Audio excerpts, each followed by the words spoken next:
จริงต้องสนใจความจริงให้ความรู้ให้ความสนใจพี่น้องเรื่องนี้มันบ่เนี่ยมันอยู่ตั้งแต่ลาวไหนมันมาฮอดต่างประเทศแล้วสิมาข่มขู่เฮาบางคนกันล่ะระวังเด้อระวังเด้อมาบอกข้าพเจ้าระวังเด้อเห็นบ่โจเซฟได้ไปแล้วได้ระวังเด้อมาเว้าขู่ข้าพเจ้าฟักข้าพเจ้าว่าฟักมาสิมือบอกกูหยังกูนี่ตายมาน่ะคันกูยังก้มหัวคือหมาตัวหนึ่งตัวพี่น้องดังนั้นพี่น้องความชั่วของมันเดือนตำรวจขั้งเป็น2กระโบจ่ายเงินเดือนดีแล้วพี่น้องตำรวจพี่น้องทหารลูกหลานทุกคนรอท่าโอกาสปิ่นปลายปืนใส่มันรอท่าอเมริกามารอท่าญี่ปุ่นมาซอยประเทศไทย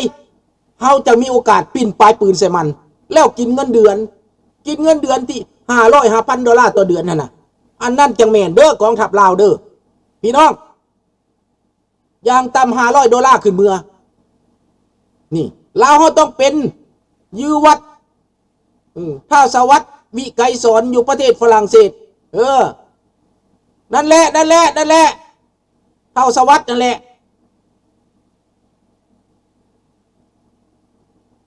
ดังนั้นพี่น้อง2ตระกูลนี้มันสิกัดกันเองมันสิล่มเองเดี๋ยวเฮาถ้าซ้ำตืมประชาชนเตรียมตีนไว้เตะพี่น้องเตรียมตีนไว้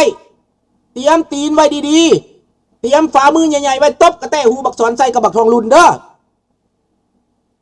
มันอยู่บ่ได้ดอกโลกนี้มันเปลี่ยนไปแล้วระบอบคอมมิวนิสต์กำลังสิพังทลายพี่น้องบ่มีหยังระบอบเหล้าแดงอยู่ได้ย้อนยาบ้ายาเสพติดคอเซ็นเตอร์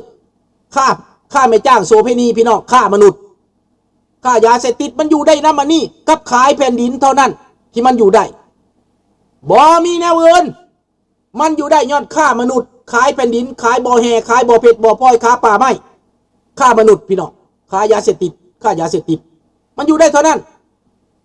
นี่คือความจริงดังนั้น2บักนี่จับตาพี่น้องในอเมริกาเปิดหน้ามันแล้วเด้อพี่น้องเด้อบักเดชสาธุวงศ์บักคำผุยมณีแสง2บักนี่เป็นตัวการเคลื่อนไหวในอเมริกาพี่น้องม่งพี่น้องลาวฟังแล้วให้รีพอร์ตถึงรัฐบาลอเมริกาจักแสนฉบับแต่ละครอบครัวรีพอร์ตบักนี่รีพอร์ตให้รัฐบาลอเมริการัฐบาลทรัมป์สิเด็ดขาดอยู่ดอกเด้อขอขอบใจเด้อท่านKC เด้อขอขอบใจเด้อน้อง USA ขอขอบใจอามิโกเด้อขอใจน้องจันทวีเด้อรีพอร์ตถึงรัฐบาลอเมริกาพี่น้องพวกนี้อย่าให้มันลอยนวลอย่าให้มันหลอกต่อไปมันสิมาหลอกพวกที่ว่าถูกคดีในอเมริกานี่ย่านตายย่านถูกจับย่านจับส่งแล่นไปหามันไปเพิ่งมันไปเป็นสมาคมน้ำมันเด้อพี่น้องเด้อฟังเอาเด้อเอาละบัดนี้ข้าพเจ้าจะเปลี่ยน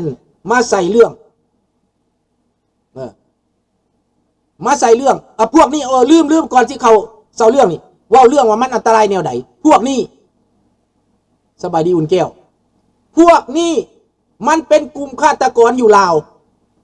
ในเมื่อมันสร้างความรุนแรงได้อยู่ลาวมันยึดบ้านยึดเรือนคนได้มันไล่คนได้มาฮอดต่างประเทศมันสิเอาพวกขี้เหล้าขี้ยาขี้เฮไปทำลายพวกเขาอยู่ในต่างประเทศมันใช้การซื้อจ้างจอบหอยติดตามอย่างใกล้ชิดอย่างกระพริบตาการเคลื่อนไหวของมันทุกกระเบียดนิ้วขอบใจพี่น้องมาบัดนี้เยอรมันอเมริกาและนานาชาติยุโรปเขาจะให้เซเลนสกี้เข้ายุโรปแล้วเขาบ่สนใจนำปิโก้เขาบ่สนใจนำออกบ้านแล้ว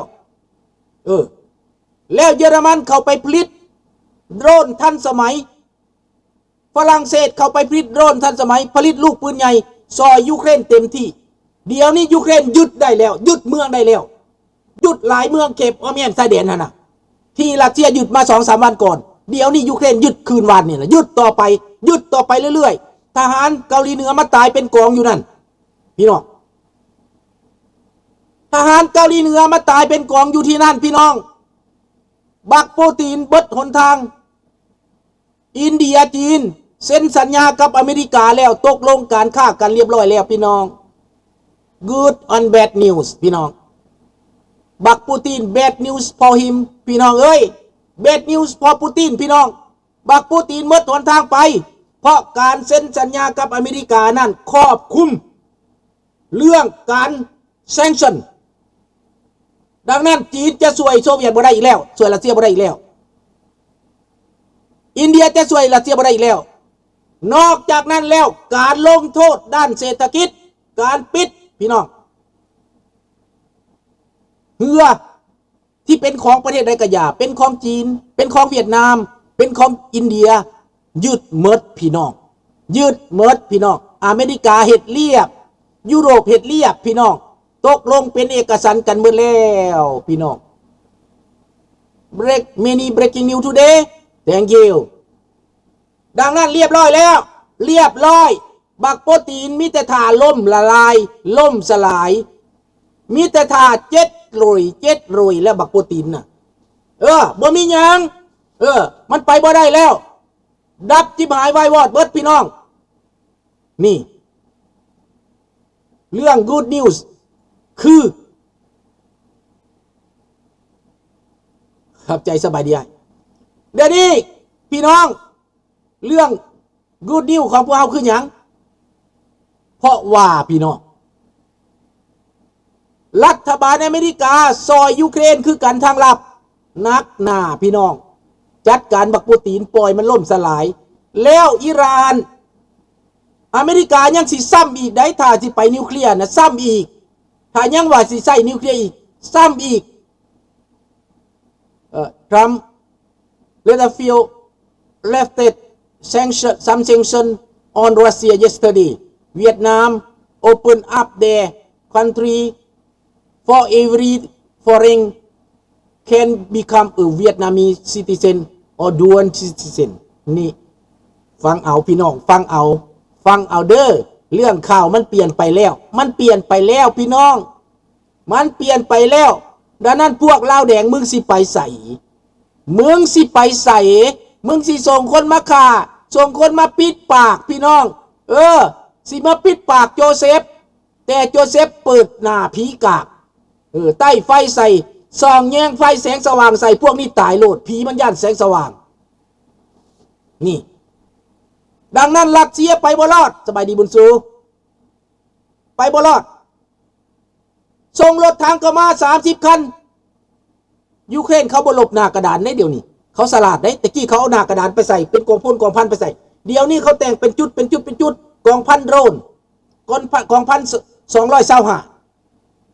กองพลกอง125นี่เป็นโดรนหัวหน้าโดรนแต่ละทีม10 คนพวกเขื่อนส่ง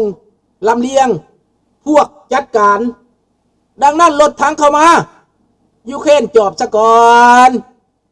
กินกาแฟซะก่อนใจเย็นๆเอากาแฟซะก่อน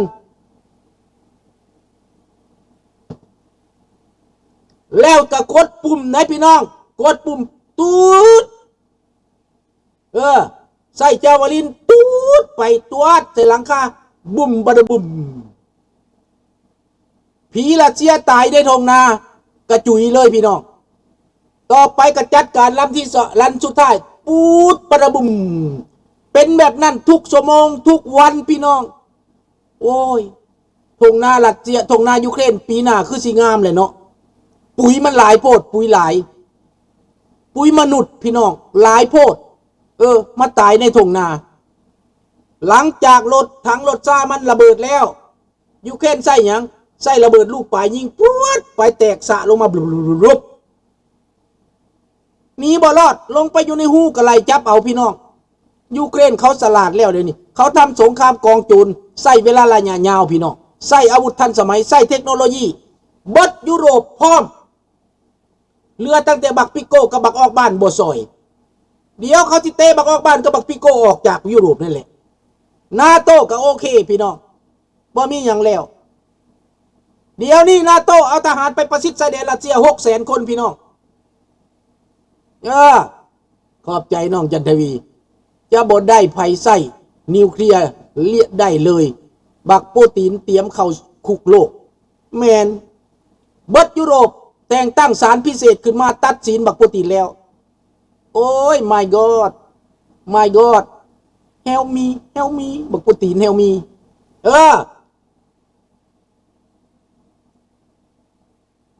นั่นแหละตายเป็นล้านแล้วเนี่ยมันยังสิตายหลายกว่านั้นพี่น้องตายหลายกว่านั้นยูเครนบ่ทันเฮ็ดคันยูเครนยิงแบบมันยิงกันน่ะ ยูเครนน่ะยิงถล่มไปถูกบ้านเรือนประชาชนตายหลายกว่านั้นแต่ยูเครนเขายิงใส่แต่กองทหารยิงแต่สางน้ำมันยิงใส่ตั้งแต่รถยิงใส่ตั้งแต่ยนต์ยิงใส่ตั้งแต่อาวุธสงครามเท่านั้นนี่ถ้าจะยิงแบบรัสเซียโอ้ยเขาเฮ็ดได้สบายเขามีเบิดทุกอย่างโดรนแบบยิงไปเป็น1,000 กิโลเมตร 2,000 กิโลเมตรเขาก็มียูเครนลูกขีปนาวุธเขาก็มีเขาสร้างขีปนาวุธขึ้นมาเป็นพันลูกแล้วเดี๋ยวนี้นะดีบ่ดีสงสัยติดหัวนิวเคลียร์ซะบ่จักนิวเคลียร์ที่มันยังเหลืออยู่ในเชอร์โนบิลนั่นย่านติดเขาห้องว่าเดอร์ที่บอมน่ะย่านติดเดอร์ที่บอมไปแล้วก็บ่จักถ้าจำเป็นอาจจะใส่นะอาจจะใส่นะนี่ยูเครนบ่ได้ย่านบ่ได้กลัวเลยเด้อพี่น้องเด้อดังนั้นคนลาวเฮาอยู่ไสก็แล้วแต่ประเทศไทยเดี๋ยวนี้นะจะมาว่าประเทศไทยซะก่อนประเทศไทยเดี๋ยวนี้สนธิกับจตุพรอยากให้ทหารออกมาปฏิวัติอยากให้ประเทศไทยไปเป็นจีนแต่ว่ารัฐบาลนี่นะสิไปทางไหนก็บ่ฮู้แหละแต่ในใดก็ตามพี่น้องประเทศไทยสิไปทางไหนล่ะนั่นแหละออสเตรเลียก็คือการทันผู้เงินแมนดังนั้นแต่ว่าญี่ปุ่นจะซอยประเทศไทยได้คันญี่ปุ่นซอยประเทศไทยแล้วอเมริกาก็ต้องซอยประเทศไทยแน่นอนเห็นแล้วบ่เรื่องของมัน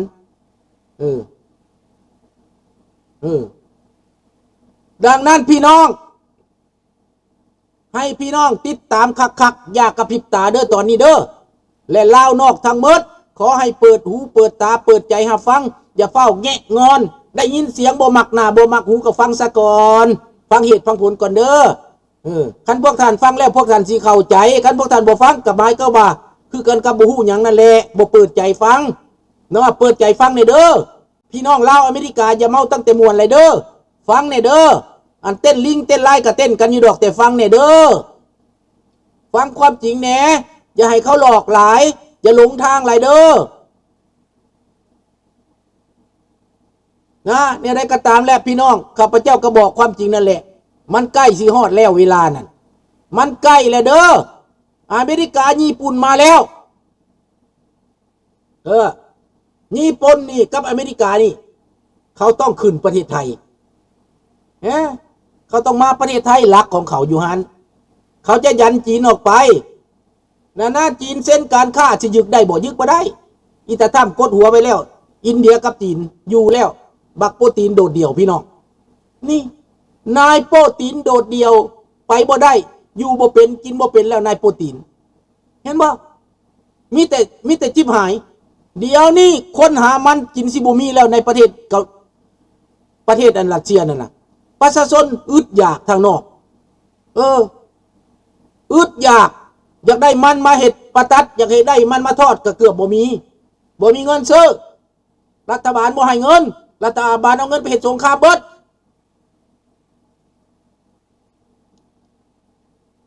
ข้าพเจ้าก็หวังว่าศาลจะตัดสินแบบเป็นธรรมเนาะศาลอาจจะกวดสอบซื่อเคยเป็นแล้วสมัยท่านประยุทธ์ศาลก็ให้หยุดปฏิบัติหน้าที่แต่บัดสุดท้ายแล้วกวดมันบ่มีหยังเหตุผลบ่เพียงพอกระดังหยุดไปแต่ข้าเจ้าเฮ็ดตามหน้าที่เนาะก็หวังว่าศาลจะอยู่ข้างดีเนาะอันนั้นแหละพี่น้องหรือว่าคันผู้นี้ลงเขาก็เลือกผู้ใหม่ขึ้นมาบางที่เขาสิเลือกท่านทักษิณบ่บ่ฮู้ได้หรือที่ปรึกษาบ่แต่งตั้งเป็นที่ปรึกษาบ่ก็เป็นจังซั่นนี่เด้อพี่น้องเด้อเพราะว่าข้าพเจ้าฟังทานนี่สังทานวันไซบ่เราเว้าคักได้ทานวันไซเราเว้าคักข้าพเจ้าไปฟังเด้อบ่แม่นข้าพเจ้าบ่ฟังข้าพเจ้าฟังในการเมืองไทยก็ได้เราเป็นสวเก่านะข้าพเจ้าฟังได้เด้อเอาในใดก็ตามเนี่ยบ่ป้าเว้าเรื่องเลือกการบ้านการเมืองของเพิ่นเนาะเฮาเว้าเรื่องลาวคนลาวนี่ต้องเปิดหูเปิดตาเปิดใจเด้อพี่น้องเด้อคนลาวเด้อเปิดใจเด้อเปิดใจเปิดตาเปิดหูฟัง